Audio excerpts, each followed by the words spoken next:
మునుముందుగా విఘ్నేశ్వర స్వామి వారిని మనం ఆరాధించుకున్నాం. విఘ్నాలు కలిగించేటువంటి విఘ్నేశ్వర స్వామి అనుగ్రహం కలగాలంటే మనం ఎన్ని పూజలు చేసినా కలగదండి.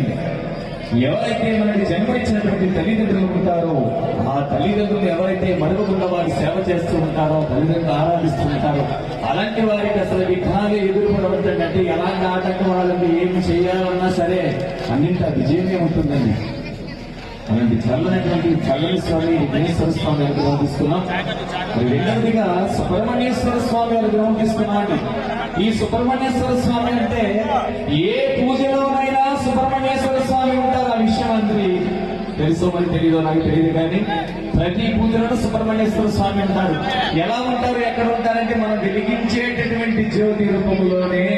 మీరు ఏ దేవుడి కంటే పూజ చేయండి, సుబ్రహ్మణ్యేశ్వర స్వామి ఉంటారు. ఎందుకు సుబ్రహ్మణ్యేశ్వర స్వామిని మనం ఆరాధించాలి అంటే ప్రతి ఒక్కరిని, ప్రతి మానవుడికి కూడా మన పూర్వీకులు కనీసం మన వరకు కూడా ఇప్పటి వరకు కూడా ఎవరైనా సరే తెలిసి కానీ తెలియదు కానీ ఎలాంటి పరపాటు కారణమైనా మన కుటుంబం వెనకబడి ఉందంటే దానికి కారణం చేసినటువంటి పాప పుణ్యాల యొక్క చిట్ట మనల్ని కూడా భరిస్తుందని. సుబ్రహ్మణ్యేశ్వర స్వామి వారి యొక్క ఆరాధన ఎవరైతే చేస్తారో ప్రతి నిత్యం కూడా సుబ్రహ్మణ్యేశ్వర స్వామిని కలుస్తూ ప్రతి మంగళవారం స్వామివారి ఆలయానికి వారి కుటుంబాలు వెలుగుతాయండి, సమస్త దోషాలు దొరుకుతాయి.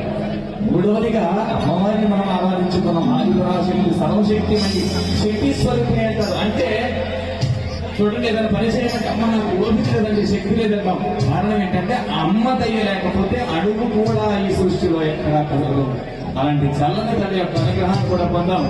మరి ఇప్పుడు మహాదేవుడు, ఘోడాశంకరుడు, భక్త సులభుడు, ఆ మహాశివుడండి, పార్వతీ వల్లభుడు, చల్లని స్వామి. ఆ స్వామి వారిని సంగీతం చేసుకుంటున్నాం.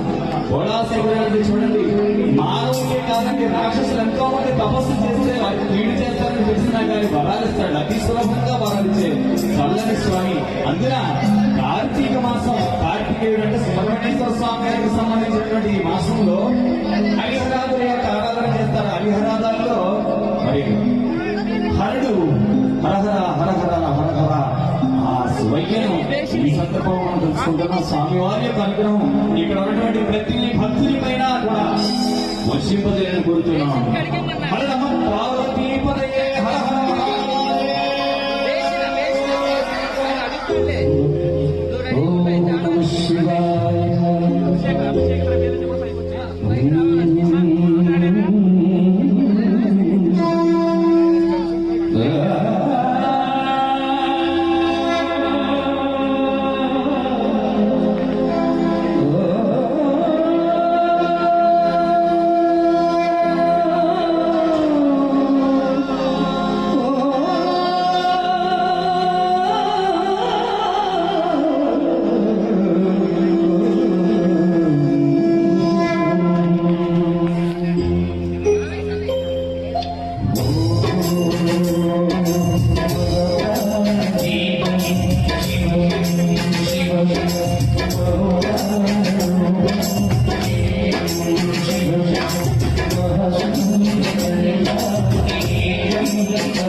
నీ